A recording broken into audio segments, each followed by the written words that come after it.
Asian cup rising stars. মানে আপনি যে ম্যাচ, মানে এই ম্যাচ কথা বলার আগে এরকম এক্সপ্রেশন মানে ডিজার্ভ করে, ঠিক আছে। আমি ফার্স্ট অফ অল একটা জিনিস জানতে চাই, যেটা সোশ্যাল মিডিয়াতে অনেক বেশি ট্রোল হচ্ছে, আসলে ফিক্সিং কে করেছিল, ভারত না বাংলাদেশ? মানে দুই দলই আমার কাছে মনে হয় যে হারার জন্য সর্বোচ্চ চেষ্টা করেছে। তবে এটা বলতে হবে যে মানে সেমিফাইনাল ম্যাচ, ফাইনাল ম্যাচ, আপনি এরকম ম্যাচ জীবন দশায় খুব কম দেখবেন, এবং সে ধরনের একটা ম্যাচই কিন্তু হয়েছে। মানে দুই দলই, যদিও সুপার ওভারের কথা বলছি, কিন্তু এমনিতে কিন্তু দুই দলই বড় স্কোর করেছে, ভালো ব্যাটিং হয়েছে, ভালো বোলিং হয়েছে, ভালো ম্যাচ হয়েছে। কিন্তু সুপার ওভারে ম্যাচটা যাওয়ার আসলে তেমন কোনো প্রয়োজন ছিল বলে মনে হয় না। এক বল থেকে, শেষ বল থেকে 4 রান লাগতো, বাউন্ডারি পায়নি ইন্ডিয়া, 2 রান নিয়েই তাদেরকে খুশি থাকতে হতো। আকবর আলী কেন বলটাকে ওই জায়গা থেকে থ্রো করার চেষ্টা করলেন? মানে 2 রান হলেও কিন্তু বাংলাদেশ ম্যাচ জিতে যায় এবং সুপার ওভারে ম্যাচ যায় না। থ্রো করে এক্সট্রা আরেকটা রান গিফট করলেন। আকবর আলীর মাথায় কি চলছিল আই ডোন্ট নো। মানে আমরা তো জানি যে আকবর আলী সবচেয়ে ম্যাচুর ক্রিকেটারদের একজন। দরকার ইয়াসির আলী যখন ছক্কা মারতে যাচ্ছেন, মানে কেন? মানে একটা ভাইব একটা ক্রিয়েট হয় না, একটা মানে আমি ছক্কা মারি ম্যাচ জেতাবো, এরকম একটা ব্যাপার কিছু। এক্স্যাক্টলি। এবং সেই জায়গা থেকে আকবর আলী যেই কাজটা করেছেন, এবং ইয়াসির আলী রাব্বি হয়তো চেয়েছিলেন বলটা বাউন্ডারি ক্লিয়ার করতে। আমরা এর আগেও দেখেছি ওই 2016 সালে টি-20 ওয়ার্ল্ড কাপে মুশফিক মাহমুদুল্লাহ কিরকম ভুলটা করেছিলেন। ফলে রাব্বিদের আসলে ওই জায়গা থেকে জাস্ট একটা সিঙ্গেল নিলেই আমার কাছে মনে হয় যে এটা গুড এনাফ হতে পারতো।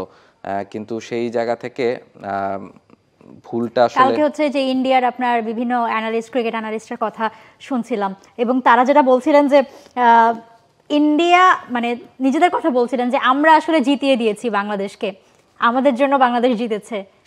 মানে মানে তারা বলছিল যে মানে আমরা যেভাবে খেলেছি আমরা বাংলাদেশকে আসলে জিতিয়ে দিয়েছি। তো কিন্তু ম্যাচটা মানে এতবার মানে মানে পরতে পরতে রং বদলেছে ম্যাচটা। মানে আপনি যেটা বলছিলেন যে সর্বোচ্চ হারার সবাই চেষ্টা করেছে, মানে এক্স্যাক্টলি যখন একটাবার মনে হচ্ছে বাংলাদেশের কাছে ম্যাচ হেলে, একটাবার মনে হচ্ছে ইন্ডিয়ার কাছে ম্যাচ হেলে যখনই যার কাছে হলে মানে সবকিছু পাল্টে দেয়, পাল্টে গিয়ে তারপরে অপোনেন্টকে মানে এগিয়ে দিচ্ছে, মানে নিজে হাতে।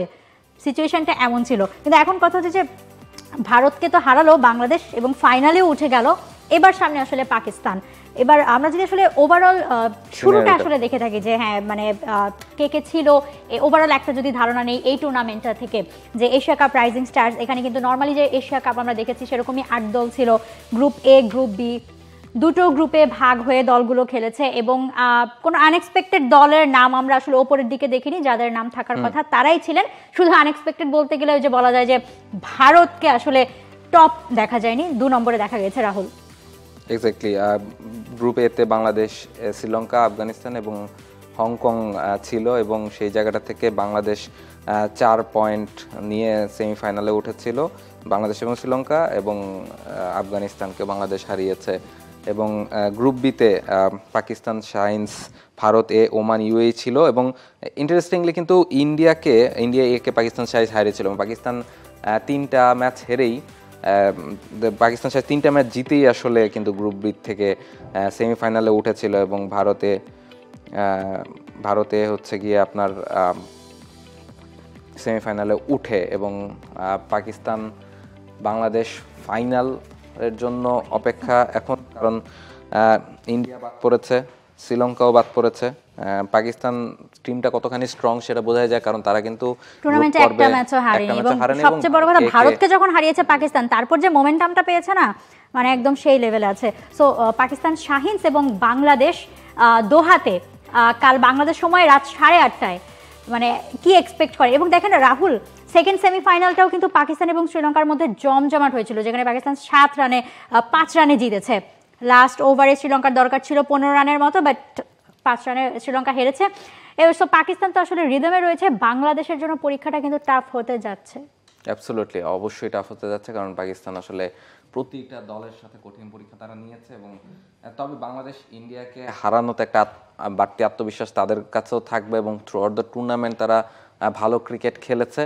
এবং আমার কাছে মনে হয় যে ফাইনাল ম্যাচে আসলে যে কেউ আসলে ফাইনাল জিততে পারে। আপনি ওই দিনটাতে কিভাবে পারফর্ম করছেন সেটার উপর ডিপেন্ড করে। তবে আমার কাছে মনে হয় যে বাংলাদেশের ক্রিকেটাররা যে ভুলগুলো সুপার ওভারের ক্ষেত্রে করেছেন সেই ভুলগুলো থেকে যদি মাথা থেকে ঝেড়ে ফেলতে পারেন, সেগুলো মাথা থেকে না ঝেড়ে যদি আপনি মাঠে প্রবেশ করেন ফাইনালে, আমার মনে হয় না। আই উইশ আকবর আলীর আর ক্ষমা চাইতে না হোক, কারণ কালকের ম্যাচের পরেও তিনি আসলে ক্ষমা চেয়েছেন যে কেন তিনি বলটা আসলে থ্রো করেছিলেন। আই হোপ এরকম কিছু না হোক। আর কালকের ম্যাচের পর তো আসলে ফাইনাল দেখতে মনে হয়, আমার মনে হয় না কেউ বাকি থাকবে, সবাই দেখতে বসে যাবে। Absolutely. For more updates, subscribe to our YouTube channel and click on the bell icon. Follow us on Facebook and Instagram. Download T-Sports app to enjoy exciting games and highlights. Visit tsports.com.